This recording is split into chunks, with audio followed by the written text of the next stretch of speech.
What's up, Capoeira Nation? Welcome back to the Capoeira Experience podcast. Thank you so much for coming back. And this episode is very cool because I got interviewed by two friends. So stay tuned for the whole episode. Listen to the end. I'm going to split this episode in two because it was a really cool, interesting conversation. And it took a little bit longer than an hour, which is super cool to share my experience. So stay tuned and let's go rock and roll. Peace. What's up, Capoeira Nation? Yeah, what's up? These are different voices than the one that you usually hear welcoming you, but don't worry, Instructor Kashishi is with us. We are turning the tables and interviewing him today. Nice. You started this project almost 3 years ago. I think your anniversary is December 27th, maybe, for the podcast? Yeah, you got it right. You have 108 episodes under your cord, something like that. Yeah.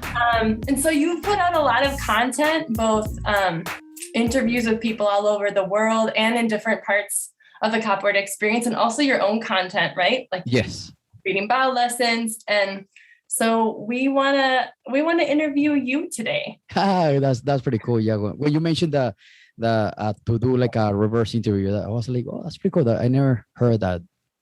Yeah, so I am instructora Folha Seca in Madison, Wisconsin, with Raízes do Brasil Capoeira, which is your first group, I believe. And Caju, also with Raízes do Brasil. And I really wanted to bring Caju into the interview because he has some great questions for you. And I think that's also the name of your BFF in Venezuela in capoeira. Yes. Unfortunately, he passed when he was 23. I was 20 when he passed, but he was the best friend ever. You speak a lot about him. Yeah. He was like a close brother, like a really, really close brother. Yeah. And what do you guys have in mind? Oh yeah. Well, so I wanted to start a little bit with your story, but since you've told it, you told your story in the very first episode of your podcast, and you were 15, right, when you started capoeira in middle school. Yes. Well, is 15 middle school here in the US? Yeah, right. You could be, yeah. Mm-hmm. Yeah. So I was 15. 15. You traveled to the university, right? Yeah. So it was 2001 when it started. And then I saw in Venezuela, we can just like sit on the ground and just have our breakfast there, sit on the ground. And I was with my friend. And then I saw his brother practicing some, like they were doing like ahmadas and a bunch of macacos. There was a very short guy that he used to do backflips stuff just on the ground, and he was doing like ahmada backflip, and I was like, Jesus, man, that's really cool. And then I was like, they start talking about like, well, let's do like ahmada and let's practice macaco now. And then I asked him like, dude, what are they talking about macaco, like ahmadas and all those kind of stuff? And he was like, yeah, they're practicing capoeira. And I was like, capoeira, what is that, man? And then he was like, this is Afro-Brazilian martial art that they practice at this university. You should check it out, man, and see if you like it. I was like, dude, tell me when and we'll go together. And then he was like, well, wait for me tomorrow. That was on a Monday. Wait for me tomorrow, Tuesday, 3 p.m. outside of the school. And I'll get you and we'll go straight there. Oh, yeah, cool. When I got home, I called another friend. I was like, dude, you got to come this class with me. Come check it out. It's really cool. Let's go check it out together. Oh, yeah, sure. None of them showed up. It was like, I waited outside of the school until like 4. And I was like, man, well, you know what? I'm just going to go. I'm just going to find, if I get lost, worst case scenario, I just want to run and come back home. And then it was like 20 minutes ride on the train, on the subway. When I got to the subway station, it's 2 exits. It was on one left and right, left or right. And then I was like, well, I don't know which exit to take. I'm just gonna go this way. So I went left. I went looking around, is that university is one of the biggest universities in Caracas, in the capital. And I was like, well, I'm just gonna start walking and see if I find it. This thing is huge. I've never been here. I was 15 years old in this big ass university. And then I started walking and walking and walking. And when I get to the university, it was like a fork. It was like three paths. And I was like, I'm just gonna stick to my left. I started walking to a left, and it took me right straight to Capoeira. And then and then I was like, well, my friend told me that they all wear all whites. If I see a bunch of people doing a bunch of movements on whites, that's probably a place. when I was walking, getting closer, they were in the Hada, just everybody sitting down. And I saw his brother with a birimbau on the hand. I was like, oh, he's here. He's right here. Okay. And then I like start walking fast. And then I like wave at him. He like not me. And then I remember that day they were practicing Malandro song, and they even like wrote it down on the ground in the concrete. And then I asked, hey, like I want to try class and how this works. And I was like, go to the instructor and ask him about classes. He's in charge of it. Oh yeah, cool. I went there, asked him, and I was like, hey, he sent me here. He told me that you're in charge of the classes. I was like, yeah, your first class. Yeah, my first class. Well, the first class is free. Go to this group and wait for me there. We were probably like 15 people. And I'm the only one till now. And then since then, yeah. Of all of the people that you saw that day. Yeah. Even my friend joined me like 2 weeks later, the one I called on the phone. He joined me like 2 weeks later. And then he stopped capoeira. And then I continued until now. I never stopped until now. Wow. And didn't you describe, I'm trying to remember that first episode, how you had to leave class early often because your mom wanted you to be back. And then finally one time you're like, you know what? Skip this. I'm going to stay for all of it. Like stay for the Hada. Yeah. Because at the beginning, the instructor explained us the first class. He was like, well, if you guys stay until the very end, you guys can see the final circle, and we call it Hada. And then where we have the instruments and we have everything. And we were the entire group on that moment when I started, we were probably like 30 to 40 people. And it was a big Hada. And then it was, I saw like 5 minutes and I saw the time, it started getting dark. Oh no, my mom is gonna get mad at me. I gotta go. And then I did that for the first 3 months or something like that. I don't remember. And then one time I was like, I think I can stay 5 more minutes. And I saw a little bit, they started singing, and I was like, oh man, it's getting too late. And I gotta go back. And then so on, and then 5 minutes, and then 5 minutes, and then it turned to like, I was so like engaged with the Hada that they stopped the Hada. That, usually at the end of the Hada, people start talking, the teachers start talking. When I saw the time, I was like, oh my God, it's like an hour later, I should be home. And then until like one day it become till like I wasn't till midnight. Well, my friends just messing around, yeah. And my mom was like, why you so late home? I told you to be home. Blah, blah, blah. I was like, Mama, why are you training? That's pretty cool. Yeah. So you were 15 and now you've been playing for 20 years? 20 years, yeah, 35 years. Now.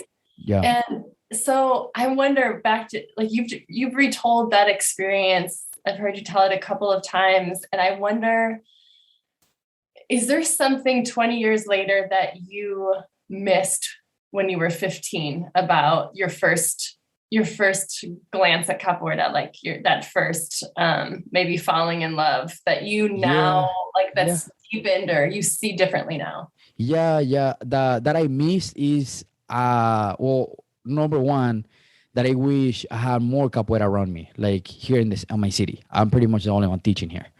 Number two, usually when my class was 4, and we had 2 classes. Well, one 4 to 6 and 6 to 8. And then I used to be there. I used to get there probably like 3:30. So all of us start practicing, start training all the kicks and all the movements and backflips and blah blah for the first 5 years. And that I miss that a lot, of like getting early class and having 10 of my friends in there. and start practicing and messing around. Already tired before the class, and then, but it's that like friendship in there, and that's what I want to build here. And slowly is getting there, and I want that here. I want here in Indianapolis. Cool.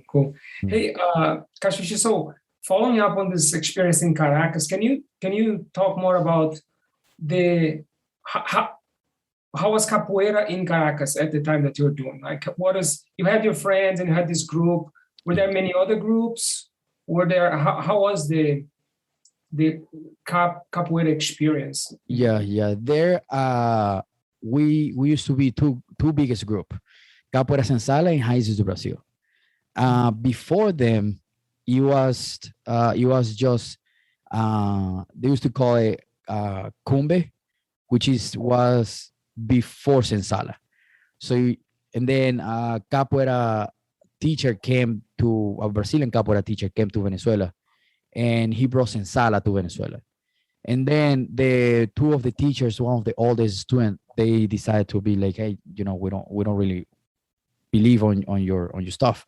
We want to just play. And they traveled to Brazil, Boa Vista. It's like 26 hours from Caracas. It's right on the border in Caracas in Venezuela and Brazil. Mm-hmm. And the state, I think, is Roraima. Uh-huh. Roraima. So Boa Vista, one of the cities there. Mm-hmm. And then they traveled there. There were 3 instructors that traveled there, and they found Raízes do Brasil. And back then it was Contramestre KMB, and from Raízes do Brasil. And then they brought Raízes do Brasil to Venezuela, and then that's when it started. When I started, they already had a split, and it was like this negative rivalry in between both of them, the older teachers and the older teachers and Sensalas in both groups. And it always was like, we don't get together with Sensala, and the Sensala was like, we don't get together with Raízes do Brasil. And this is like mid-90s, right? What you're talking about? Say that again? Is it the mid-1990s? No, 2000. 2000, yeah. When I started in 2001, so I believe the first capoeira in Venezuela was around 1995, 96, or 98, in between the gap, I don't remember. And then in 2000, I believe they split. And 2001, Raízes do Brasil was pretty much new in Venezuela when I started. There was like one of the teachers actually was, they just got, back then, I don't know what is the graduation level now in Raízes do Brasil, but they got blue-white cord, and then apparently was like a stagiario, like some sort of like transition, and then after that they got blue, all blue, and then they went up from there. Okay. Yeah. It was when I started with the capoeira, there was very aggressive. like scary aggressive. And I remember one time, probably like within the year or 2 years I started, they did this like Hada for peace. And peace was the last thing in the Hada. Yeah, man. It was like people bleeding and people throwing each other, people kicking each other really hard. And it was very, very aggressive. Yeah, it's interesting because my experience with capoeira is not long at all. But just talking to some people who have more experience from Brazil, and they describe the scene of capoeira in Brazil in the 80s as something like that. I don't know if it was all over the country, probably not, but in some parts that there was a lot of conflict between groups, and there was a lot of aggressiveness, which has been, I guess, tempered since then. Yeah, it changed a lot. And it's really cool to see that transition from like very aggressive to now it's very playful. You just want to have fun. You see people like having fun and a bunch of groups coming together. And I was actually talking about this with Mestre Dan from Cordon Dior in Israel, and ex Cordon Dior in Israel, and he described the same thing. back then when he started capoeira was very aggressive. It was very like competitive. And Brazil, the Brazilian version of MMA, they call it vale tudo. And then the back then they used to call it capoeira vale tudo because he was aggressive. Yeah, like punches, like close punch, everything, man. Beating balls, hitting each other with beating balls. He was aggressive. Wow. Yeah. I heard one time too. Because I asked the same. One of the Brazilian guys, I was like, hey, like, he's a capoeira in Brazil, very aggressive too. And he was like, yeah, we like sometimes there's people like stabbing each other and stuff because they hate each other or like shooting each other. And yeah, he was very crazy stuff, very crazy time. I'm wondering also about the demographic changes that you've seen personally in your 20 years. So in your time in Venezuela, when you first started playing, to visiting Brazil, to playing for so many years now here, when you started, who was the typical capoeirista, and have you seen that change? Like the first day that you walked into that class and you saw the people in the hall, like, was it mostly young men or teenage boys, and so like who would you typically see like in your first years, and then how did you see that? Has that demographic changed in your experience, and how? When I started in 2001, I saw a lot of like in between late teens to early 20s. That's pretty much that was pretty much the age gap in between all of us. And even my teacher, my instructor back then, I think they were like 25 or something like that. Really, really young capoeiristas. And it was mostly men. It was probably like 10% women. But when I started, the women were like kicking, like it was like hardcore. They kick each other, and they was same thing, like the kind of woman you'll be like, I don't want to play, man, don't kick me. Yeah, it's like, I don't want to play the hard. Hold on, just chill. Because they also got intense, and it was really cool because back then, how was that misconception of like, oh, woman play all like cutie, and they were like kind of like against that and be like, well, man, we just capoeiristas too, we want to be capoeiristas too. We don't want to be all cutie. Don't call me like that. It's just normal capoeiristas.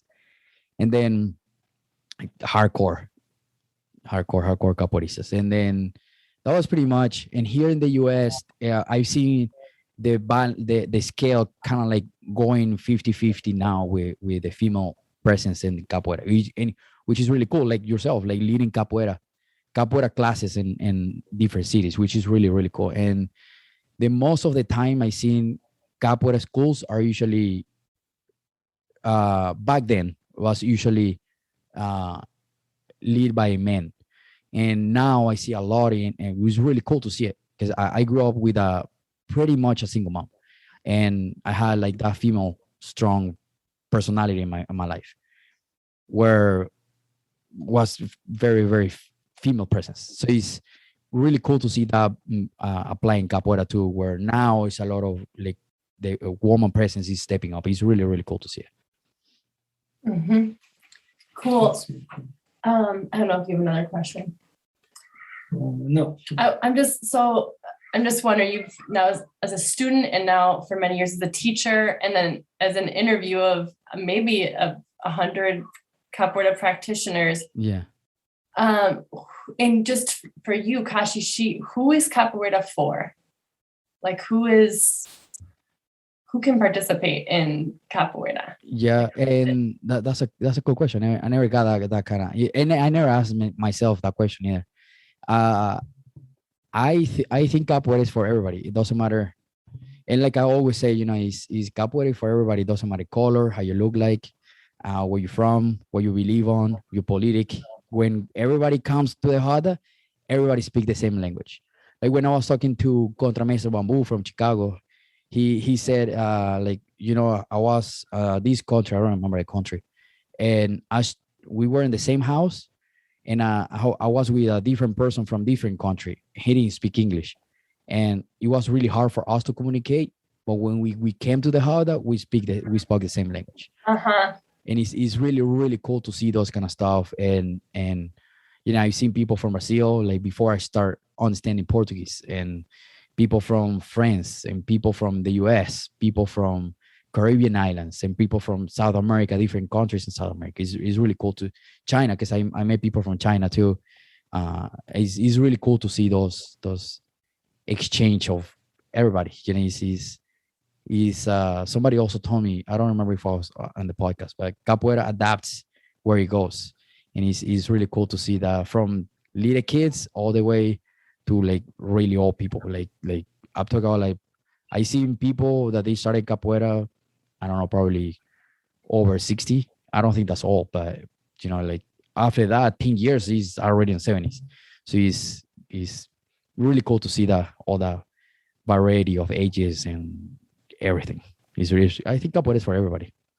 I guess I want to drill down a little bit more here, because you as a teacher, I mean, we have that shared experience, and I as a mom of two, I've both asked myself that question in terms of students and in terms of myself. And I think we've asked ourselves this question, Caju and I have, like, can capoeira still be for us if our life experiences change? So even outside of, where you are in the world, or gender, and all the demographic questions, like I asked myself that question around life experience. Yeah. And so, for you, like if someone's commitment changes, right? Or if they come in and they're interested in this amount of capoeira versus like, I can give innumerable hours per week. Yeah. Is capoeira for all of those folks? Like in your estimation? Yeah, I think so, because same thing, like also I really like when I talked to Mr. Cueca, that he was like, when we are capoeira, we have the misconception of like capoeira is this outside entity of that we think is out on some of the other dimension that give us that energy, but we are the one that put in that energy there. And once we leave the room, there's no capoeira there, and once you leave, wherever you go, capoeira is gonna go with you.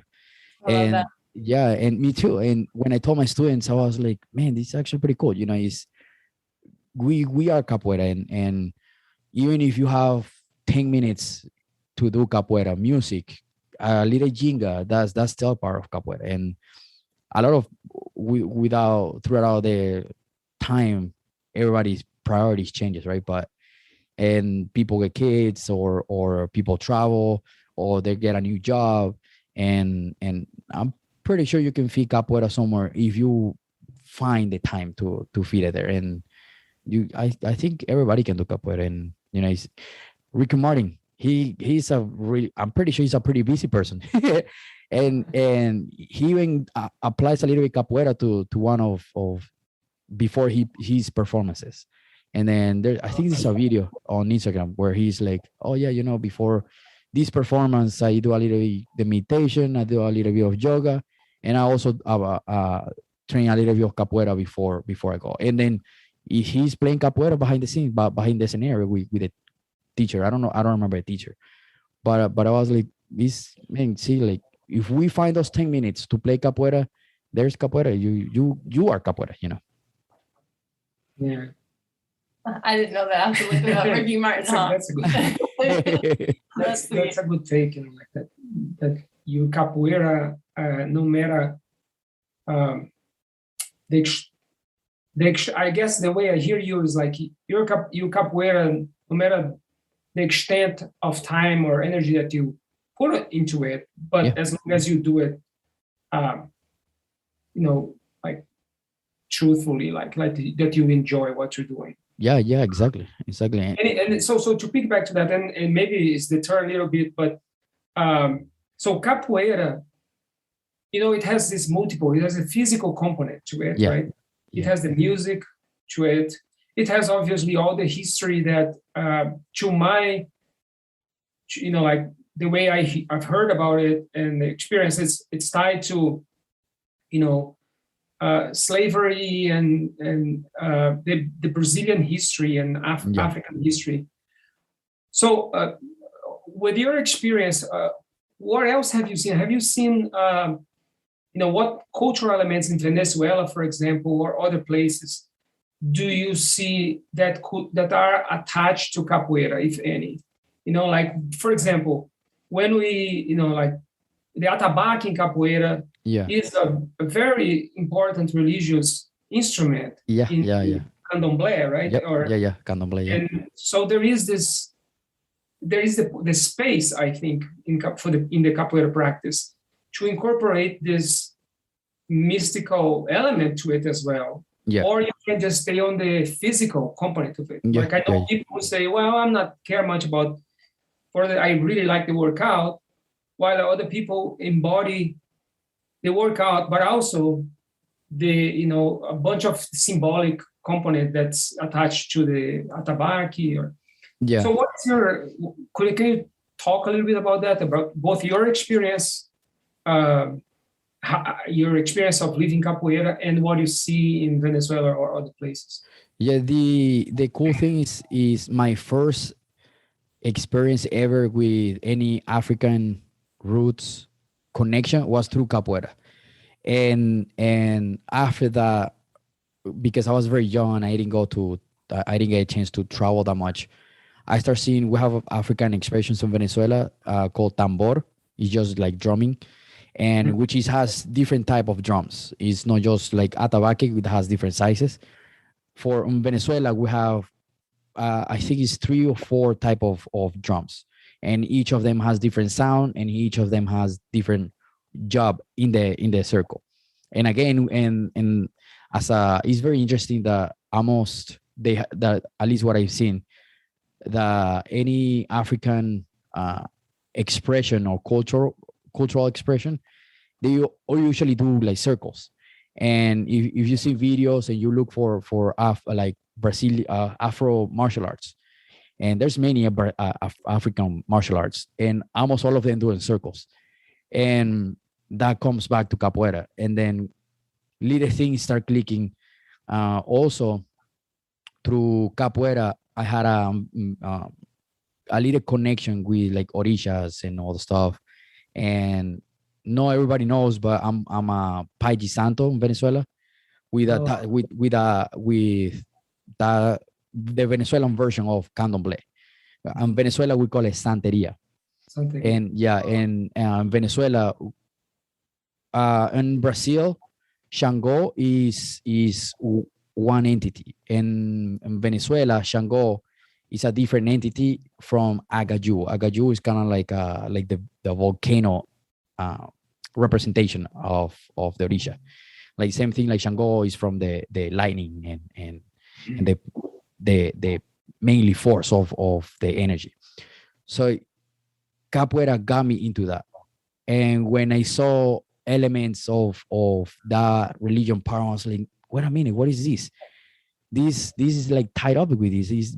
And then I doing a little bit of research, studying, asking people in Brazil, and I found all the connections with orishas and those expressions through capoeira. And on the other hand too, like it's not about religion, right? But a lot of people think that spirituality, and I think I mentioned this in one of my podcasts, spirituality is not about religion, right? It's not about believing on one specific entity. It's about like a very deep connection with yourself. And we can go for hours and talk about spirituality, but it's like when you get in the zone, right? When athletes, when you really, really focus, they get in the zone. When if you get in the beating ball and then you play and you there's a moment where you get that connection, that's the zone. That's the spirituality. When you get the goosebumps and then the people, everybody's connected and everybody's like on a different level. And sometimes even when you get in the heart and you're like, man, I didn't know I could do this. And it's that energy that makes you feel there. And it's really cool to see all those connections, all those little bites from a lot of expressions coming together with capoeira. Yeah, cool. Yeah. Does that answer your question? That's a great answer. Yeah. It's really cool to see all those African expressions in capoeira, and the singing and the bringing, focusing that energy into those two players, and like Santeria is you sing, you also sing on candomblé too, like you sing to bring that energy, that the representation of the energy of the orisha, or to call that energy to you, and it's really cool, and it's really nice to see those expressions. I really appreciate this part of the conversation because it's such a good example of what you were speaking to. People come to the roda, right, with different experiences. Like you might kneel at the pé, and you're a Pai de Santo, and you have all of these other connections that you're bringing, right? And then somebody else might be kneeling down in front of you, and they might just like only be thinking about trying to work in a little combination or the physical part of the game, and you could still have a beautiful game with the other person. Totally, right? Totally, yeah. I remember you met Professor Kwachi, right? Yeah. I remember some years ago, I would kneel at the pay with him every time we would play a game. He would like hold my hands and like close his eyes. And one time I asked him, like, what are you doing when you're closing your eyes when we're like about to go on? And he said, I'm praying that I have a good game, and I'm praying that you have a good game.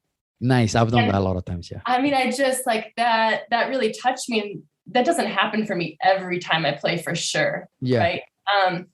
But it often happens when I play with him, and there are sometimes I'll kneel down to the pay with somebody, and I remember that, and I'll wish that for the other person. I'll wish that for myself, and I'll wish that for whatever connection can happen between the two of us. And I think that, anyway, I just, you made me think of that. I appreciate that so much, that people are coming to the pay, to the roda with totally, all different reasons. Yeah. And it's funny that sometimes for people that never seen and they don't understand how that works or what that means, is a lot, especially beginners, right? Like the first 2 years is like, oh, why these people are like in front of the beating ball and doing those signs, like, and because I've seen people where they get a weird face, it's like, okay, why do I need to kneel not kneel, like crouch down in front of the beating ball? And it's like, it's a ritual on that moment. It's just part of respect to those that were before us. And same thing with, like, for example, and the people that sing in the beating bar, right? Like when Mr. Papiba was on the beating bar, is just like, man, that the voice like brings you to that element, and the energy that you can totally feel through his voice, especially also because he's a musician, but through his voice, he expressed that energy, and he's so cool to when I was on the roda, I was like, oh man, I want to play now. It makes you, like when you go to a concert, right? When and sometimes we don't see those little things. When you go to a concert, it's really bad music. I want to just turn around and leave. But when it's a really good music and everybody's like dancing and all that, you start moving the feet, you start like moving the head, and the energy start moving you. And it's same thing happens in the roda. The exact same thing. Yeah. That's right. Thank you guys for listening to the entire episode. This episode was super fun to go look back and to look back through my entire capoeira experience, to my entire 20 years of capoeira, very little details that I sometimes forgot. So it was very interesting to share my capoeira experience. This is the first part of these small 2 episodes, and stay tuned for the next episode next week, because I will share the second part of this episode. Okay, thank you so much. Thank you so much for listening. Thank you so much for getting this far. Remember, please subscribe, give us a thumbs up on Facebook or YouTube. Please subscribe to the YouTube channel. This is going to help us and help me to get bigger numbers and bigger subscribers, so we can give more information. Okay, please, if you're listening, I know you're listening, I know you're watching, please give me a subscribe, give me a like. Okay, I know you're watching right here or listening. All right, have an amazing day. Thank you so much for tuning in and listening every single episode, especially the episode we just did.